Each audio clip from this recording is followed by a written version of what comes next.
Something stirs within the shadows across Middle-earth. Eyes watch patiently with foul intent from hidden spaces.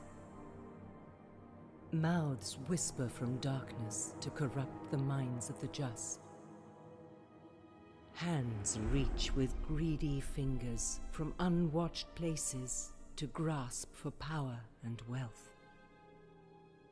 Who will raise their own light against the spread of this darkness? Who will stand against the unknown danger that creeps ever closer? To where shall we look for heroes?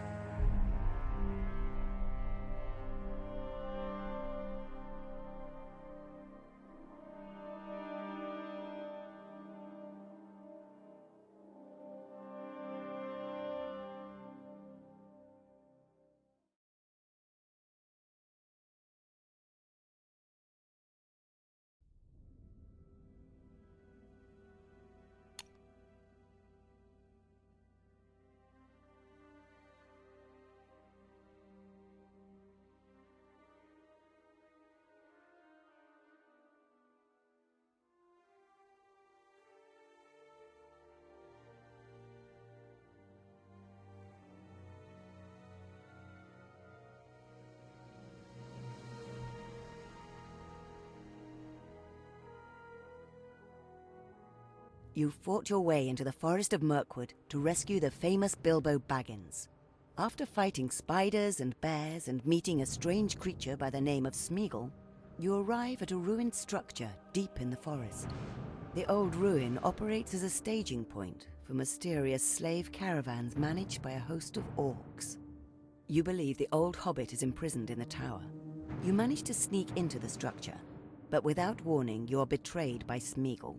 Triggering an ancient mechanical trap, the contemptible creature drops you into a rancid basement. Knocked unconscious by falling debris, you finally come to your senses.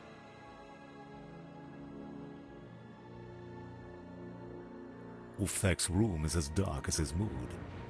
He tears into the cold meat, juices gushing down his scarred jaw.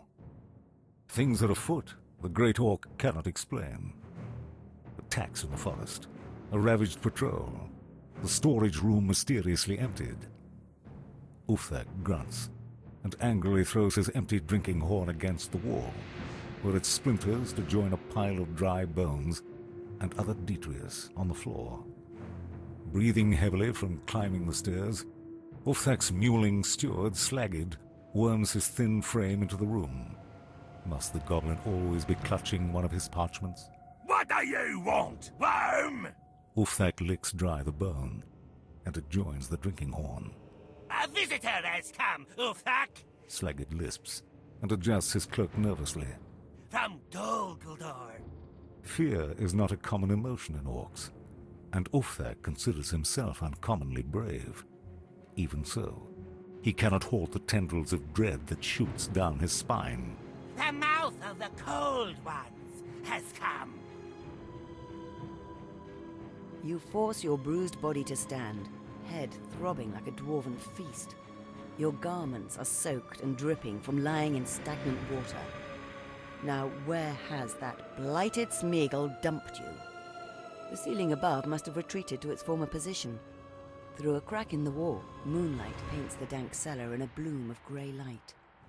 Your feet splash as they move, for the nearby swamp has laced its way into the tower's foundations. Stale water and light-starved cattails fill most of the cellar. White tadpoles skitter about in the water, and thin lizards bob their heads on the slimy walls.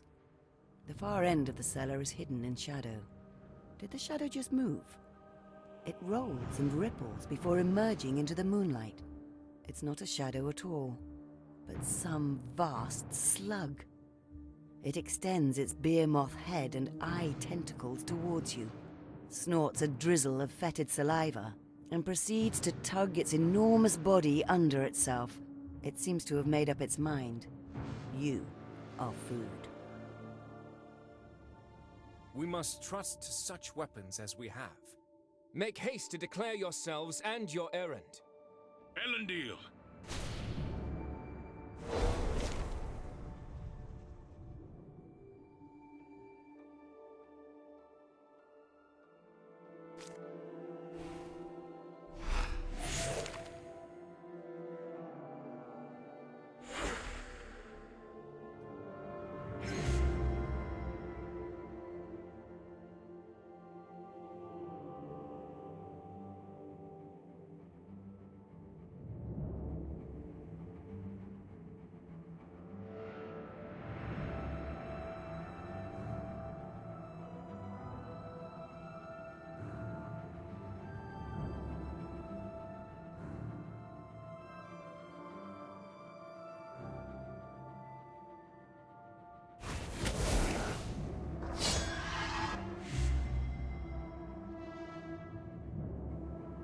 Be swift, for the sun is climbing.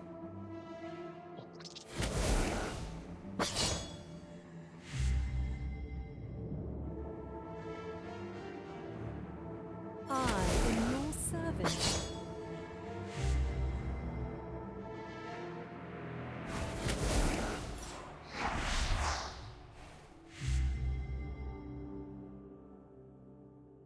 Gondor!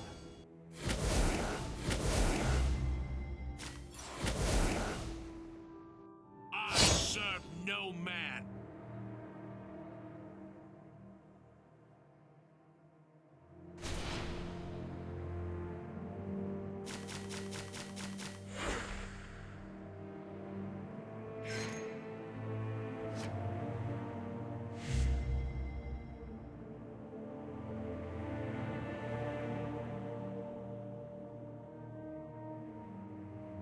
I serve no man. Be swift, for the sun is climbing. Let all the foes of Gondor flee.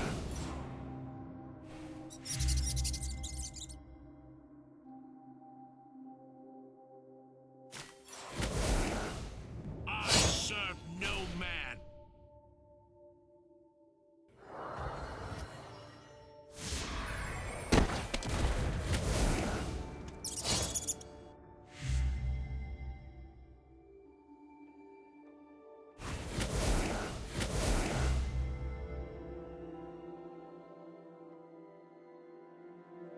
How may I serve?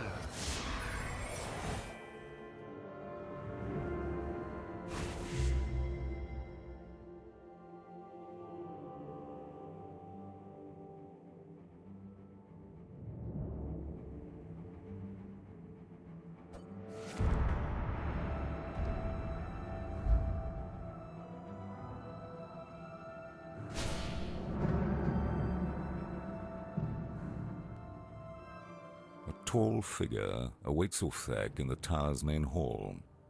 He wears cold-hammered black armor, and a black cowl shadows his features except for the unnatural glint in his grey eyes. Ulfthek purposefully strides into the hall to stand before the imposing figure. Damned if he'll show the fear he feels. The mouth of Dol Guldur is not fooled. It smiles cruelly. Ah, you have message from Cold Ones? Ulfthek snarls, discomforted by the unnatural chill emanating from Dol Guldur's favored messenger. I've ridden without halt, so I shall be precise. The voice is like frozen stone. I'm to inform you that the masters need the promised slaves with haste. The last batch expired faster than anticipated. New prisoners, all here, mouth. Ulfthek grunts. My warriors, provision first. Leave for Black Hill next dark. At that moment, the tower rumbles and jolts, as if a great fist had struck its foundations. The enormous slug falls and the walls tremble, sousing the air with an avalanche of grime. Behind a patch of bogland ivy, you discover a narrow staircase and commence to climb the mouldy steps at once. While ascending, a clamour can be heard in the tower above, harsh yells, clanging of doors, and the bellows of a great orc. How will you ever get out?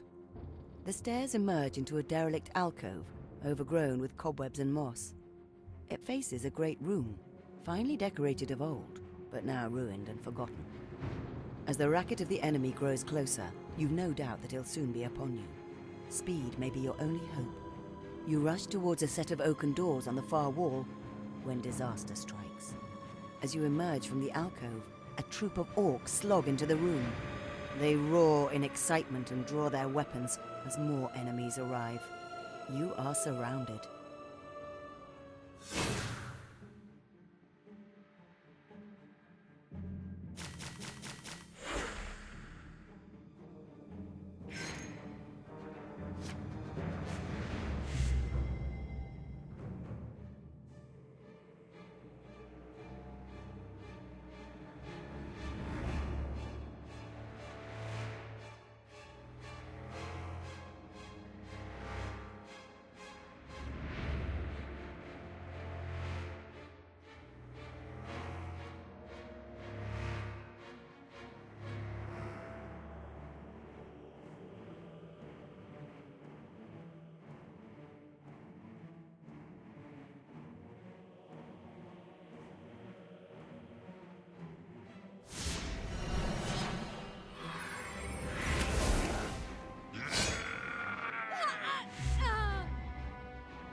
Let all the foes of Gondor flee.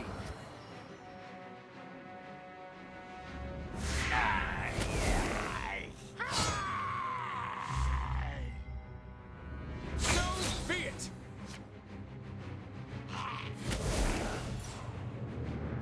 There they are! I serve the steward of God!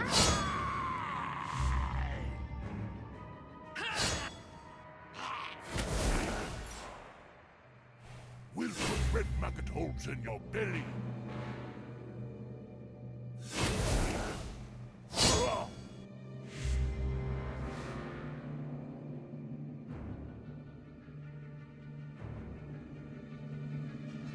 He cannot stand alone!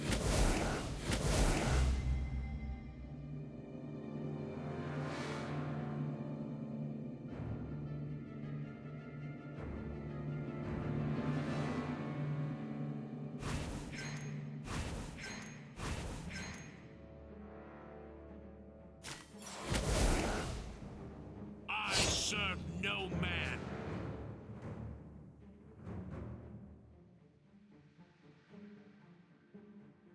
You breathe so loud I could shoot you in the dark.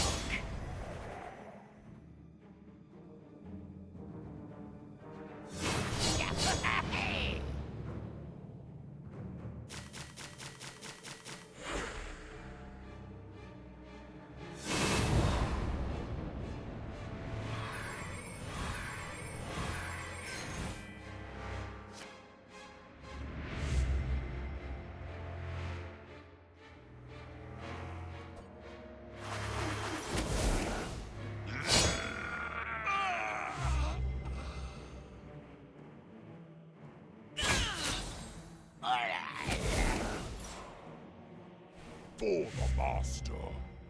So be it!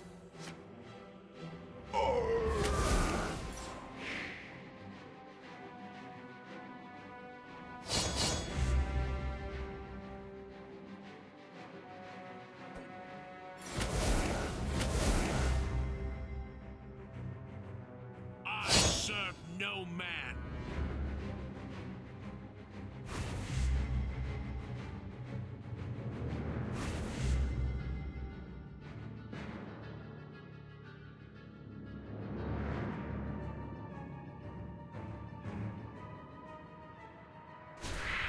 You can't escape!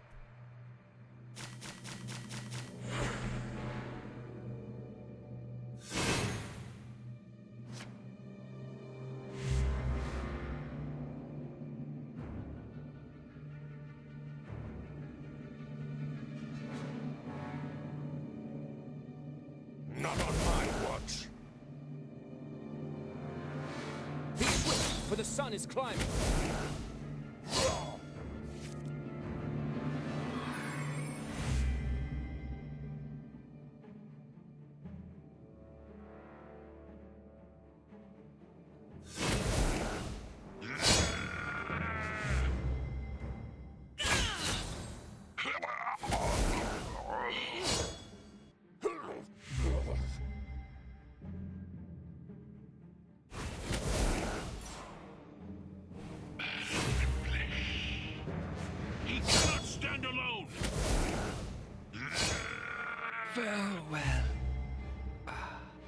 Let all the foes of Gondor flee.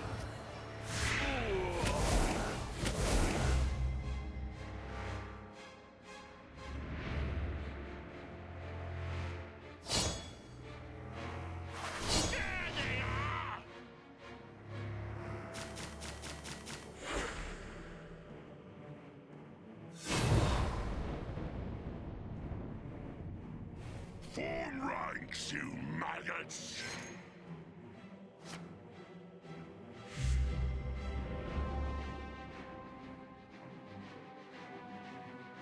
Gondor!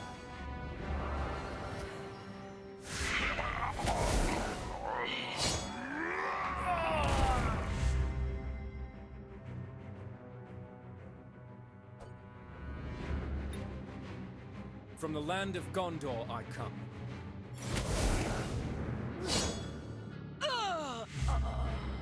Be swift, for the sun is climbing.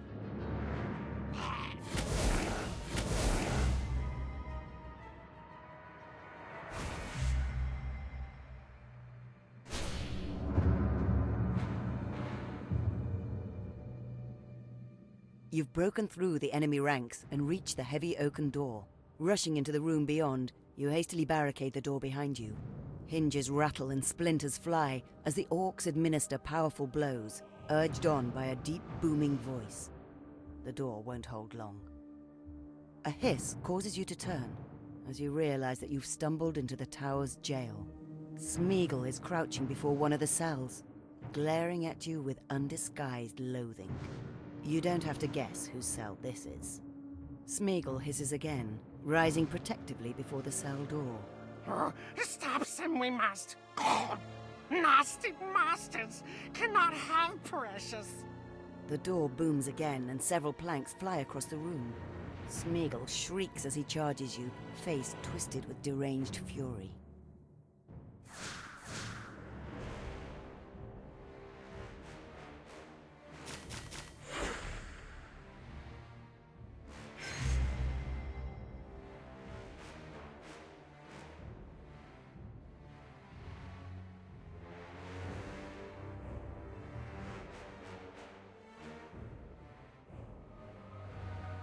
For the Elven King!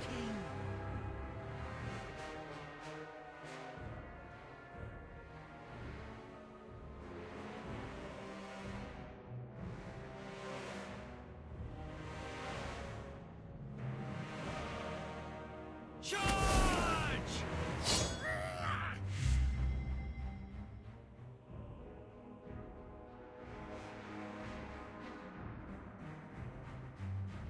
He cannot stand alone!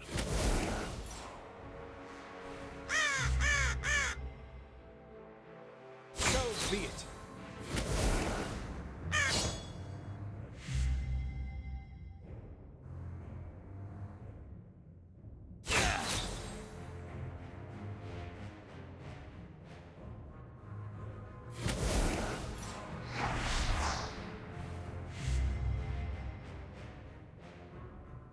Gondor!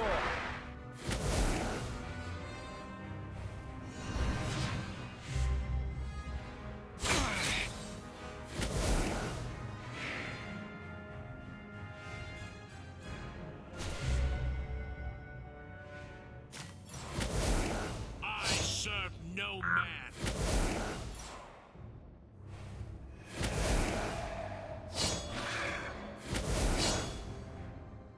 This way!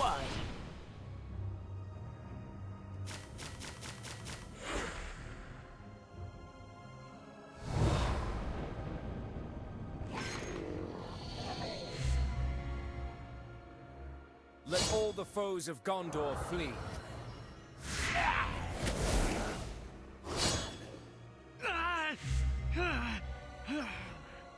He cannot stand alone!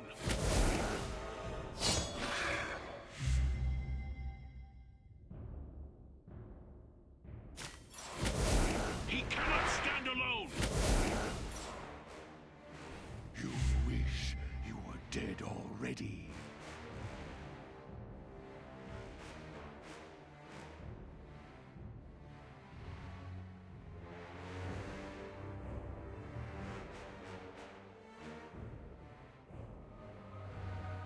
Be swift, for the sun is climbing.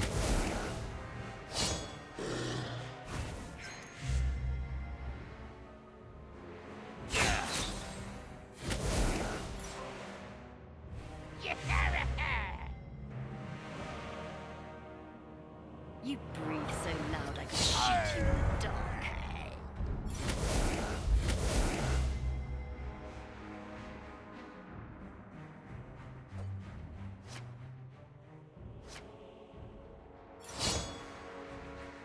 This one!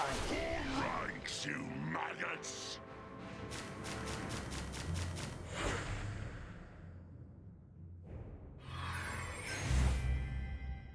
I serve no man! You're elated to have found Bilbo, but the situation is grim. Just beyond the broken door, Ulfthak and his orc warriors are preparing a second attack. You cannot hold them off forever.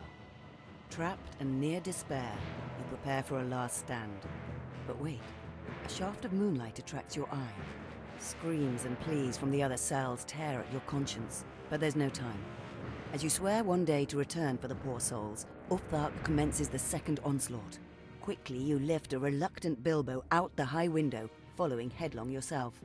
You crash onto a steep slope and tumble violently down through branches and brambles, until deposited with a splash into a cold stream. You see Bilbo a small distance ahead, treading water and sighing.